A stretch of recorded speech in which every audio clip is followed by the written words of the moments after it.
금이 온스당 4,000달러를 넘어섰습니다. 한국에서 순금 한 돈 가격이 지금 90만 원에 육박하고 있어요. 불과 2년 전만 해도 40만 원대였던 금이 지금은 2배 이상 뛰었습니다. 투자자들은 환호하고 있죠. 하지만 역사를 보면 금 가격이 이렇게 급등할 때마다 그 뒤에는 항상 시장의 대붕괴가 따라왔습니다. 더 무서운 건 돈을 직접 만들어내는 중앙은행들이 지금 이 순간에도 미친 듯이 금을 사들이고 있다는 거예요. 그들이 자신들이 찍어낸 화폐를 더 이상 믿지 못한다는 신호입니다.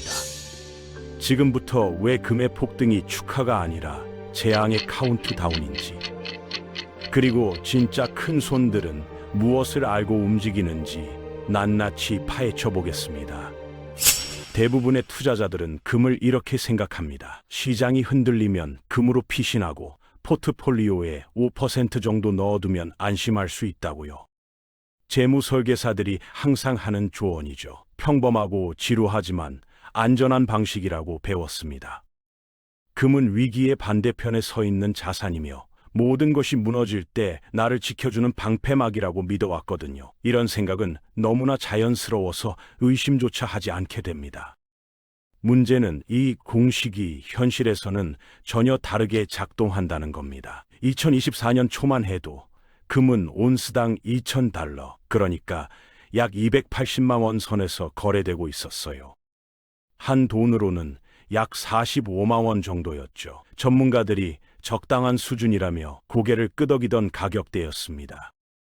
그런데 2025년 10월 금 가격은 온스당 4,379달러, 한화로 약 610만 원까지 치솟았습니다. 한 돈으로 치면 약 90만 원이에요. 채 2년도 되지 않아서 2배 이상 뛰어오른 거예요. 이건 단순한 자산 분산이 아닙니다. 뭔가 엄청난 재앙이 터지기 직전에 나타나는 공황 매수거든요. 역사를 뒤돌아보면 금이 이런 폭등을 보일 때마다 시장은 그냥 조정을 받은 게 아니라 완전히 파괴되었습니다. 패턴은 매번 똑같았어요. 여기서 중요한 포인트를 짚어야 하는데, 금이 올라서 위기가 오는 게 아니라는 겁니다. 시스템이 먼저 균열이 생기고 금은 그 신호를 가장 빠르게 감지해서 반응하는 거예요. 금 가격 급등은 원인이 아니라 결과입니다. 화폐 시스템이 흔들리기 시작하고 정부 부채가 통제 불능 상태로 치닫고 중앙은행들이 돈을 셀 수 없을 만큼 빠르게 찍어내기 시작할 때 금은 조용히 반응하다가 어느 순간 폭발적으로 치솟습니다. 하지만 대중이 이 신호를 알아챌 즈음이면 이미 늦습니다. 붕괴는 다가오는 게 아니라 이미 시작된 상태거든요. 2000년 닷컴 버블을 기억하시나요? 나스닥이 가치의 75%를 날려버린 그 시기 말입니다. 아무것도 팔지 않는 웹사이트들에 쏟아부은 돈이 하룻밤 사이에 증발했죠. 그런데 사람들이 잘 모르는 사실이 있어요. 금은 이미 그 전부터 조용히 신호를 보내고 있었다는 겁니다. 2001년에 금 가격이 바닥을 찍긴 했지만 그 이전부터 이미 진짜 아는 사람들은 슬금슬금 금을 모으기 시작했습니다. 일반 투자자들이 여전히 인터넷 기업 주식에 돈을 쏟아붓고 있을 때 큰 손들은 이미 금으로 갈아타고 있었던 거죠. 기술주 폭락은 나중 일이었고 금은 이미 몇 달 전부터 위험 신호를 울리고 있었던 겁니다. 그들은 우리보다 먼저 알고 있었어요. 시장이 붕괴될 거라는 걸요.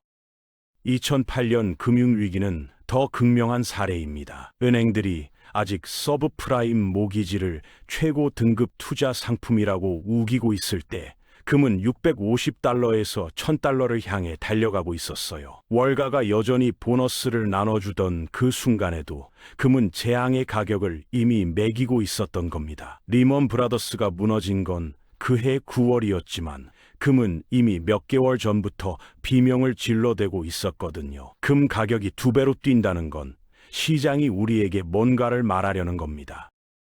지금 금융 시스템 전체가 사기 위에 세워져 있다고 외치는 거예요. 그런데 여기서 위험한 부분이 드러나는데, 위기가 실제로 터질 때 금의 움직임은 사람들이 예상하는 것과 전혀 다릅니다. 2008년 3월 금융위기의 규모가 명확해지자 금은 계속 오르지 않았어요. 오히려 1000달러에서 692달러까지 급락했습니다. 불과 몇 달 만에 벌어진 일이었죠. 궁극의 안전자산이라는 금조차 모두가 현금을 필요로 할 때는 무너졌습니다. 유동성이 사라지면 모든 것이 떨어지거든요. 금도 예외가 아니에요. 하지만 초기 패닉 매도가 끝난 뒤에 놀라운 일이 벌어졌습니다. 금은 3년 동안 멈추지 않고 올랐어요. 2008년 11월 765달러에서 2011년 9월 1873달러까지 말이죠. 거의 1100달러가 오르는 동안 세계는 여전히 공황의 잔해 속에서 허우적대고 있었습니다. 이건 운이 아닙니다. 명확한 패턴이에요. 금도 처음엔 같이 떨어지지만 정부가 망가진 경제를 살린답시고 돈을 미친 듯이 찍어내기 시작하면 그때부터 금만 홀로 버티고 서 있게 되는 거죠. 대공황은 더 극단적인 숫자로 같은 이야기를 들려줍니다. 1930년대 다우존스가 가치의 89%를 잃고 빵 배급줄이 도시 블록을 휘감을 때 금광 주식들은 살아남았을 뿐만 아니라 번성했어요. 홈스테이크라는 금광회사 주식은 미국 역사상 최악의 경제 붕괴 속에서 10배나 올랐습니다. 금 채굴이 갑자기 더 수익성이 좋아져서가 아니에요. 금이 정부가 마음대로 찍어내거나 조작할 수 없는 유일한 가치 저장 수단이 되었기 때문이죠. 사람들은 종이 돈을 믿을 수 없게 되자 실물 금에 매달렸던 겁니다. 화폐가 휴지가 되어가는 상황에서 금만이 진짜 가치를 지켰던 거예요. 오늘날의 상황은 묘하게 익숙하지만 결정적인 차이가 하나 있습니다. 규모가 전 지구적이라는 겁니다. 1930년대의 피해는 대부분 선진국에 국한되어 있었어요. 2008년에는 전 세계로 퍼졌지만 정부들은 여전히 금리를 내리고 돈을 찍어낼 여지가 있었습니다. 지금은 중앙은행들이 완전히 함정에 빠져 있어요. 대부분의 선진국에서 금리는 거의 제로에 가깝고 부채 수준은 천문학적이며 뭔가 깨질 조짐이 보일 때마다 여전히 수조 달러를 찍어내고 있습니다. 그래서 금이 4,000달러를 넘어선 건 단순한 가격 이정표가 아니에요. 이건 지구상의 모든 주요 화폐에 대한 불신임 투표입니다. 중국 인민은행이 단 1분기에 220톤의 금을 매입했을 때 그들은 분산 투자를 한 게 아니라 전쟁 준비를 한 거예요. 경제전쟁 말입니다. 카자흐스탄 국립은행이 대부분의 국가가 보유한 총 준비금보다 많은 금을 조용히 축적했을 때 그들은 투자를 한 게 아니라 다음에 올 것을 대비해 위치를 잡은 겁니다. 숫자는 거짓말을 하지 않습니다. 전 세계 중앙은행들은 2025년 첫 3분기에만 634톤의 금을 매입했어요. 이건 정상적인 축적이 아닙니다. 평생 돈을 찍어내는 일을 해온 기관들의 공황 매수거든요. 그들은 우리가 이제 막 눈치채기 시작한 걸 이미 알고 있습니다. 자기들이 만들어 놓은 시스템이 곧 무너진다는 걸요. 생각해 보세요. 중앙은행은 달러든 유로든 원하는 만큼 돈을 만들 수 있어요. 그런데 그 사람들이 금을 산다는 건 자기들이 만든 돈이 곧 휴지가 될 거라는 걸 알고 있다는 겁니다. 실제로 만질 수 있는 것, 찍어낼 수 없는 것만 살아남는다는 걸 알기에 금을 쌓는 거예요. 이게 얼마나 심각한 신호인지 아시나요? 돈을 만드는 사람들이 자기들이 만든 돈을 믿지 못하는 겁니다. 그냥 경기가 나빠지거나 주식이 좀 떨어지는 정도가 아니에요. 돈 자체가 완전히 바뀌는 겁니다. 지금까지 써오던 돈이 휴지가 되고 아예 새로운 방식으로 다시 시작해야 하는 상황이 오는 거죠. 금 가격이 2배로 뛸 때 이건 좋아서 오르는 게 아닙니다. 화폐의 죽음을 가격에 반영하는 거예요. 역사상 이런 일이 벌어질 때마다 화폐 시스템 전체가 무너졌습니다. 과거에 금이 2배 뛸 때는 몇 년에 걸쳐 천천히 올랐습니다. 사람들이 적응할 시간이 있었죠. 이번엔 2년도 안 돼서 2,000달러가 4,000달러가 됐어요. 이건 정상적인 투자 열풍이 아닙니다. 공황이에요.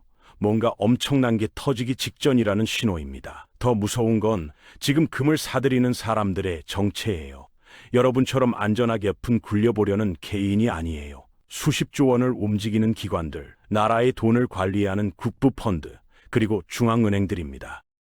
주의 깊게 살펴보면 경고 신호가 곳곳에 보이거든요. 2006년까지만 해도 금과 주식은 정반대로 움직였습니다. 주식이 오르면 금은 내리고 주식이 내리면 금은 올랐죠. 예측하기 쉬웠어요. 그래서 투자 전문가들이 마음 편히 잠을 잘 수 있었던 겁니다. 그런데 부동산 거품이 꺼진 뒤로 이상한 일이 벌어졌습니다. 시장이 무너질 때 금도 같이 떨어지기 시작한 거예요. 반대로 가던 게 갑자기 같은 방향으로 움직이기 시작했습니다. 이 변화가 지금 상황을 소름 돋게 만드는데, 금이 4,000달러까지 치솟는데 주식은 여전히 최고점 근처에 있어요. 이건 정말 이상합니다. 한 번도 본 적 없는 일이거든요. 지금까지는 항상 주식 시장이 먼저 무너지고 나서 금이 2배로 뛰었어요. 그런데 이번엔 시장이 무너지기도 전에 금이 먼저 2배가 되어버렸습니다. 이게 무슨 뜻이냐면 진짜 큰 손들은 뭔가 엄청난 게 온다는 걸 이미 알고 있다는 겁니다. 우리가 상상도 못할 만큼 큰 재앙을 대비해서 미리 움직이고 있는 거죠. 실제로 각국의 빚은 상상을 초월합니다. 일본은 나라 전체가 1년 동안 벌어들이는 돈의 2배 반이 넘는 빚을 지고 있어요. 미국도 1년 버는 돈의 130%가 빚입니다. 이 정도면 파산 직전이에요. 이런 상황에서 정부가 할 수 있는 건 3가지뿐입니다. 빚을 안 갚겠다고 선언하거나 세금을 미친 듯이 올리거나 돈을 더 찍어내는 거죠. 역사를 보면 항상 3번째를 선택합니다. 그리고 그 순간 금 가격은 폭발하거든요. 전쟁도 문제를 키웁니다. 전쟁하려면 돈이 필요한데 이미 빚더미인 나라들이 어디서 돈을 구할까요? 또 찍어냅니다. 동유럽 전쟁 때문에 나토 국가들은 국방비를 엄청나게 늘렸어요. 그 돈 다 인쇄기에서 나온 겁니다. 중국이 금을 미친 듯이 사들이는 이 이유도 이거예요. 투자가 아니라 전쟁 준비입니다. 경제전쟁 말이죠. 달러가 기축통화 자리에서 내려올 때, 그때 금을 가장 많이 쌓아둔 나라가 새로운 룰을 만듭니다. 중국은 이걸 알아요. 러시아도 알고요. 카자흐스탄 같은 작은 나라들까지 정신없이 금을 긁어모으고 있어요. 이들은 다가올 화폐 전쟁에서 살아남기 위해 지금 필사적으로 준비하고 있는 겁니다. 기술적으로 보면 지금 금은 너무 올랐습니다. 차트만 보면 당장 떨어져야 정상이에요. 그런데 안 떨어집니다. 왜냐하면 중앙은행들의 사재기가 차트 따위는 무시하고 있거든요. 이런 상황은 오래 갈 수 없지만 터질 때 얼마나 심하게 터질지는 아무도 모릅니다. 과거를 돌아보면 답이 나와요. 금이 2배 뛸 때마다 그 뒤에 온 붕괴는 예상보다 훨씬 심했습니다. 70년대 금 폭등 후엔 10년 동안 매년 2자릿수로 올랐어요. 2000년대 금 상승 후엔 대공황 이후 최악의 금융위기가 왔고요. 이번엔 그때보다 빚도 많고 돈도 더 많이 찍어냈고 전쟁 위험도 큽니다. 규모가 비교 자체가 안 되는 거죠. 가장 무서운 건 타이밍입니다. 보통은 시장이 무너지고 나서 금이 뛰었어요. 그런데 지금은 시장이 최고점인데 금이 먼저 뛰었습니다. 이게 뭘 의미하는지 아시나요? 붕괴가 오면 순식간에 올 거라는 겁니다. 손 쓸 틈도 없이 말이에요. 지금 금을 사들이는 기관들은 단순한 하락을 대비하는 게 아닙니다. 시스템 자체가 무너지는 걸 대비하는 거예요. 그때가 오면 금도 처음엔 떨어질 겁니다. 모두가 현금이 필요해서 금까지 팔아치울 테니까요. 하지만 금은 다시 일어섭니다. 정부가 경제 살린답시고 수조 달러를 또 찍어낼 때 그때 가치를 지키는 건 그들이 마음대로 만들 수 없는 것들 뿐이거든요. 여기서 핵심을 짚어야 합니다. 남은 질문은 하나입니다. 금 가격이 2배에서 3배가 되고 3배가 다시 뛰어올라서 빵 하나 사려고 돈 보따리를 들고 다녀야 하는 상황이 올 때 여러분이 준비되어 있느냐는 거예요. 지금 한국에서 순금 한 돈이 90만 원에 육박한다는 건 이미 화폐 가치가 급속도로 무너지고 있다는 신호입니다. 2년 전에 40만 원대였던 게 지금 2배가 넘었다는 건 우리 돈의 가치가 반토막 났다는 얘기거든요. 핵심은 이겁니다. 4,000달러 금은 기쁨이 아니라 경고예요. 여러분이 안전하다고 믿었던 모든 게 무너지고 있다는 신호입니다. 전문가가 준비하라고 말해줄 때까지 기다리면 늦습니다. 이미 신호는 왔고 아는 사람들은 이미 움직였어요. 지금 금이 4,000달러 찍었다고 끝이 아닙니다. 이제 시작이에요. 골드만삭스는 2026년 말까지 금값이 온스당 4,900달러를 돌파할 거라고 전망하고 있습니다. 한 돈으로 치면 100만 원을 훌쩍 넘는 가격이죠. 패턴은 절대 안 깨집니다. 금이 2배 뛰면 시장은 무너졌습니다. 언제나 그랬어요. 화폐 시스템이 붕괴하면 사회 전체가 바뀝니다. 수십 년간 작동하던 돈의 룰이 부서질 때 살아남는 사람은 종이 돈을 믿은 사람이 아닙니다. 금이 오르는 이유를 이해한 사람이에요. 금이 귀해서가 아니라 다른 모든 게 가치를 잃어서 오르는 거라는 걸요. 금 가격 2배는 목표가 아닙니다. 카운트다운이에요.